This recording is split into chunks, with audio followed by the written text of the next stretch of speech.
Hey, yo, what is going on, bro? Once again, bros, women, bronies, and packets of show talkers, and Nikki out there. This is the one, the only, of course, Mr.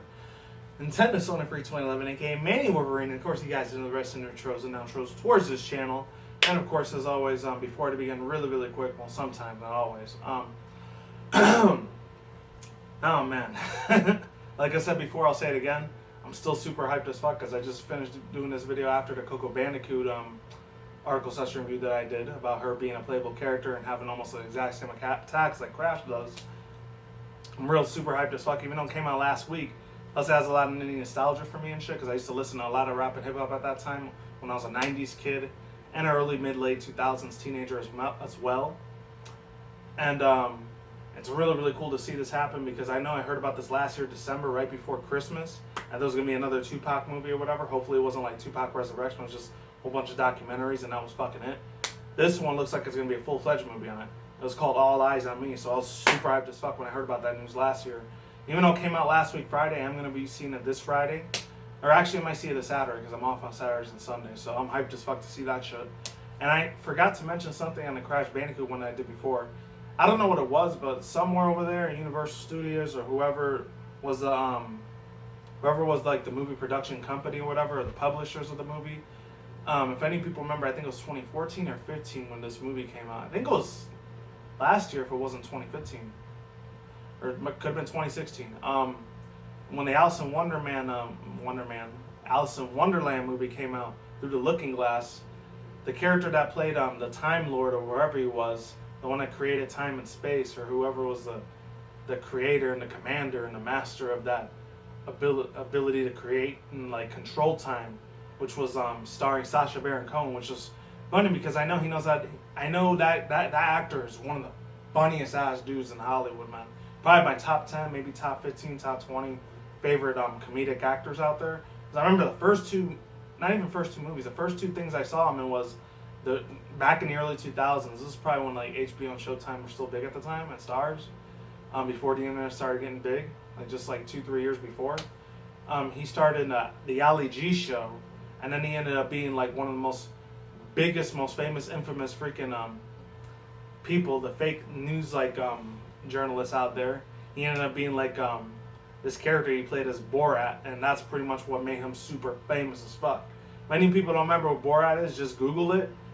I know a lot of my younger like millennial kids and teens like audience out there probably have no idea what that is, unless many people are like your mid-late 20s or even your 30s, like maybe 25 or 26 and up.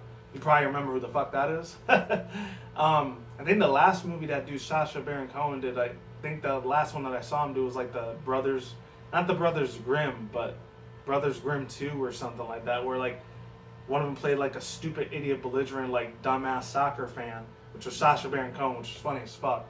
And then the other one was like some Secret Service agent that worked for MI5. And I think in real life they're supposed to be like the FBI, CIA over there in the UK. But other than that, oh man, funny ass fucking movie. It's a lot of gross, extremely disgusting, grotesque humor. So some of those scenes that they show in that movie, and some of the stuff that he goes into is really extremely gross and disgusting, sometimes controversial when he does certain movies. But other times he's just a fucking comedic genius, man. Funny ass motherfucker ever. You know, granted, in my teen years I used to watch a lot of stuff that had Will Ferrell in it, or Seth Rogen, Jonah Hill at the time. A lot of those like stoner type of movies that were funny as fuck. Or even stuff that had like the Harold Kumar series. You know, I was into that type of shit at the time. You know, I wouldn't say I was one of those most rebellious teens out there at the time. I was just one of those I didn't give a fuck about society type of thing. You know, I didn't really give a shit about what adults told me what to do and shit. You know, I'm not gonna say I was in my rebellious years at that time. It's just I knew how to pay attention to certain adults at the time, and others told them to go fuck himself. You know, but you know that's how it was growing up. But other than that, yeah, let's jump into both of these articles because one of them's like about almost a month old, but this one was less than a couple days old. It was like Wednesday or Thursday when this shit was announced at Nintendo's E3 when they were doing their little spotlight presentation. So I fanboy like a motherfucker. If any people didn't see my E3 reaction review segment over there to Nintendo's presentation, you'll know what the fuck I'm talking about. But other than that, because I only put part 1 up, I still got to put the second part up soon because that thing's going to get played out eventually.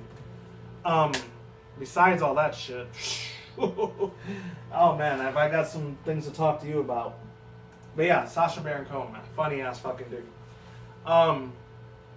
Yeah.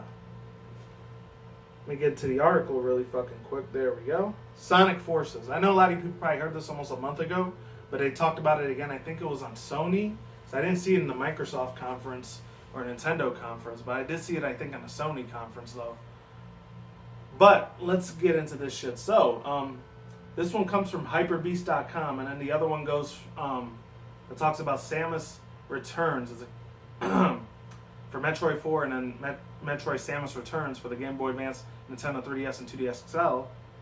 That one comes from The Verge. So that one's a little bit longer, so links in the description box down below, card title on the side if you want to read the article with me. And here we go. So this one's from Keith Elister, or Elister. So hopefully I didn't butcher that name. I think it's Elister. So hopefully I'm going to do a two-part in this video too. I apologize in advance if I do. Ah, no. And my battery's dying on both of the things. Hold on 1 second.